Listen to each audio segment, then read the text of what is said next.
రైతులు సేంద్రియ ఎరువుల వాడకాన్ని అలవాటు చేసుకుంటే తప్ప వ్యవసాయంలో పురోగతి సాధించలేరని చందుర్తి వ్యవసాయ అధికారి అశోక్ కుమార్ సూచించారు. చందుర్తి మండల కేంద్రంలో మండల రైతు సంక్షేమ సంఘం ఆధ్వర్యంలో ఆదివారం రైతులకు సేంద్రియ ఎరువుల వాడకంపై అవగాహన శిక్షణ కార్యక్రమాన్ని నిర్వహించారు. ఈ సందర్భంగా ఆయన మాట్లాడుతూ వ్యవసాయంలో పురుగు ఎరువు మందుల వాడకం వల్ల విపరీతమైన పెట్టుబడి పెట్టాల్సి వస్తుందని అన్నారు.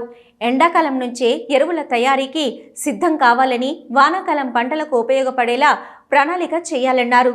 అధిక దిగుబడుల కోసం చేస్తున్న ఇలాంటి ప్రయత్నాలు భూమి సత్తువను దెబ్బతీస్తుందన్నారు. సాగులో రైతులు పంటలు పండించేందుకు సేంద్రియ ఎరువుల వినియోగంతోనే భూమికి మేలు జరుగుతుందని రైతులకు సూచించారు. రసాయన మందుల వినియోగంతో పండించిన ఆహార పదార్థాలు తినడం వల్ల మనుషులపై ప్రభావం చూపుతున్నాయని, భూమిని సారవంతంగా ఉంచేందుకు సేంద్రియ ఎరువులు ఉపయోగించాలన్నారు. ఈ సమావేశంలో మండల రైతు సంక్షేమ సంఘం అధ్యక్షులు చిలకపెంటయ్య, మండలంలోని వివిధ గ్రామాల రైతులు పాల్గొన్నారు. ఈ కార్యక్రమంలో విశ్వాటెక్ మేనేజర్ కృష్ణ, స్థానిక సర్పంచులు పులి సత్యం, పోతరాజు, భారతి, నగేష్, నాయకులు, రైతులు పాల్గొన్నారు. రైతు విపరీతమైన రైతు పండించేది అటువంటిది అక్కడ వ్యవసాయానికి వరి పండుతలేదు, అక్కడ గోధుమలు పండిస్తున్నారు. అంటే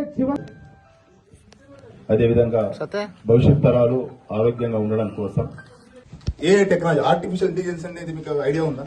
కొత్త టెక్నాలజీ వస్తుంది, ఆర్టిఫిషియల్ ఇంటెలిజెన్స్. దాని ద్వారా ఏంటంటే ఇది రీడ్ చేస్తా అన్నట్టు, ఇవన్నీ కూడా సెన్సార్స్ అన్నట్టు. దాన్ని మట్టిలో పెట్టేసిన తర్వాత ఒక యాప్ అనేది ఉంటుంది. ఈ కంపెనీ వాళ్ళు ఏం చేశారంటే, ఒక సంస్థ వాళ్ళు ఒక యాప్ డిజైన్ చేశారు. బ్లూటూత్ ద్వారా ఇక్కడ ఈ పెట్టిన తర్వాత మన యొక్క డీటెయిల్స్ అన్ని ఇచ్చేస్తాం. పలానా సత్యన్న పేరు, ఆయన చేను, సర్వే నంబరు, అది ఎక్కడ ఉంటుంది, అది ఏమంటారు చూడు, దానికి ఒక ఏరియా పెడతాం, ఆ ఏరియా పేరు, సర్వే నంబర్ అవన్నీ ఇచ్చేసిన తర్వాత మనం జస్ట్ ఎనాలిసిస్ అనేది క్లిక్ చేసేస్తాం. చేసిన తర్వాత మొబైల్లో క్లిక్ చేస్తాం. విత్ ఇన్ 2 నిమిషాల లోపే మనకు మొత్తం రీడ్ చేస్తుంది. రీడ్ చేసేసి వ్యతిరేకం కాదు, ఎవరికో వ్యతిరేకం కాదు. రైతులు అనేది దిగుబడి, వాళ్ళు ఎంత శ్రమించి కష్టపడ్డప్పుడు వాళ్ళ దిగుబడి పంట రావాలి, వాళ్ళ పెట్టుబడి తక్కువ రావాలన్నటువంటి ఉద్దేశం కొద్దీ మేము ఈ సంఘం ఏర్పాటు చేసినాం. సమయం వచ్చినప్పుడు రైతుల పక్షాన పోరాడతాం. అది కూడా అందుకు అదొక సబ్జెక్ట్. అది ఎందుకంటే ఇది మీటింగు. ఎందుకంటే ఈ మీటింగ్లో మనం ఏంటంటే మనం చర్చించుకుంటున్న పంట పండడానికి, భూములు కాపాడుకోవడానికి. అయితే అశోక్ కుమార్ గారు, కిషన్ గారు, మీరు కూడా వినండి. ఇది ఎక్కువ పండిస్తారు మా రైతులు.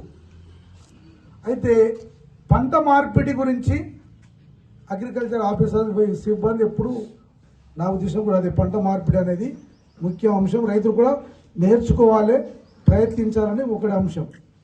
రెండవది వరి 10 సంవత్సరాలు, ఇవాళ 10 సంవత్సరాల నుంచి వెళ్ళి తెలంగాణ రాష్ట్రం ఏర్పడిన తర్వాత ఒక్క గుంటెడు భూమి కూడా బీడు లేకుండా విపరీత మంచి వాటర్ వస్తుంది, పంటలు పండిస్తున్నాం.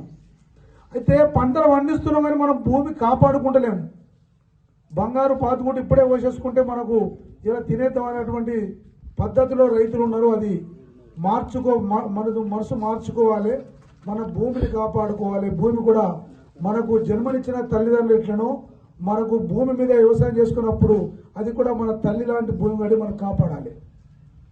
మండల కేంద్రంలో రైతులకు సంబంధించి ఈ యొక్క ప్రోగ్రాన్ని ఏర్పాటు చేసినందుకు వారికి, వారి బృందానికి అందరికీ పేరు పేరున నమస్కారము. ఇక్కడికి వచ్చిన రైతులకు డబల్ నమస్కారము.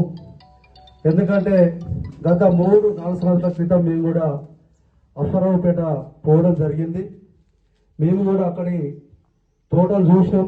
సేమ్ మన ఖర్జూర తోట ఏం మాదిరిగా ఉంటుందో అదే మాదిరిగా ఉండడం జరిగింది. మేము కూడా అక్కడ రైతులను అడిగినాం. అక్కడ అది ఫ్యాక్టరీ కూడా వేసి చూసినాం. ఫ్యాక్టరీ కూడా అయితే మనకు ఇక్కడ తోటలు గిట్ట మనం స్టార్ట్ చేసినట్టయితే మనకు కూడా ఫ్యాక్టరీ కూడా ఇక్కడనే ఏర్పాటు చేస్తారని అప్పుడు అక్కడ చెప్పడం జరిగింది. కాకపోతే ఇలా మనకు మంచి లాభం ఉన్నది. మేము కూడా అక్కడ, ఎందుకంటే అక్కడ ప్రతి ఒక్క రైతును అడిగినాం. మేము కొన్ని తోటలు తిరిగి చూసినాం. ఎందుకంటే ఏది మాత్రం పెట్టుబడి ఏముండదు మనకు. అది ఒక 5 సంవత్సరాలలో మనకు క్రాప్ స్టార్ట్ అవుతుంది.